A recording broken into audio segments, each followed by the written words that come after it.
आणि आता एक ताजी अपडेट समोर येते। Breaking news. धनंजय मुंडेंकडून दमानियांच्या आरोपांचं आता खंडन करण्यात आलंय। अर्धवट ज्ञानाच्या आधारे दमानियांनी खोटे आरोप केल्याचा दावा मुंडेंनी आपल्या खुलाशात केलाय। शासनाचा GR काढण्याची प्रक्रिया समजून घ्या असं सुद्धा आवाहन मुंडेंनी दमानियांना केलंय। कथित कृषी घोटाळा प्रकरणी मुंडेंचं हे स्पष्टीकरण आहे। धनंजय मुंडेंनी मंत्रिपदी असताना खोटे GR काढून काही निधीचा अपहार केल्याचा आरोप दमानियांनी केला होता आणि त्यावर अखेर आता धनंजय मुंडे यांच्याकडून स्पष्टीकरण देण्यात आले। सागर कुलकर्णी आपले प्रतिनिधी या संदर्भात आपल्याला अधिक माहिती देत आहेत। सागर, दमानियांनी जे आरोप केले होते प्रामुख्याने दोन आरोप होते की GR न काढता किंवा मंत्रिमंडळात निर्णय न होता परस्पर 200 कोटींचा निधी वितरित केला गेला, हा एक आरोप होता आणि दुसरा म्हणजे इफ्को घोटाळा।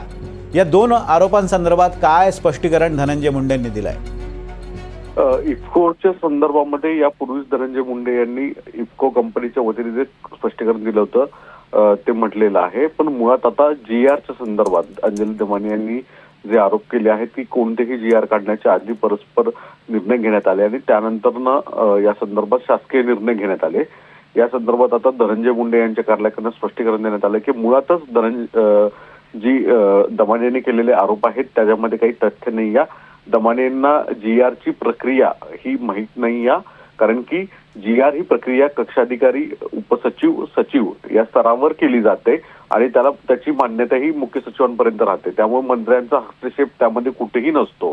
यामुळे धनंजय मुंडे यांचं नाव त्यात गोवण्यात आलं जे आहे ते मुळातच चुकीच्या भूमिकेतनं आहे। प्रशासकीय मान्यतेच्या बाबतीत अर्धवट ज्ञान दमानियांना आहे। यामुळेच अशा स्वरूपाचे आरोप करत असल्याचं म्हणत त्यांनी दमानियांनी जे आरोप केले आहेत त्याचं खंडन केलेलं दिसून येत आहे। अगदी धन्यवाद सागर दिलेल्या अपडेट्सबद्दल। धनंजय मुंडे यांच्याकडून आता दमानियांच्या आरोपांचं खंडन करण्यात आलेलं आहे, त्यावर स्पष्टीकरण देण्यात आलंय।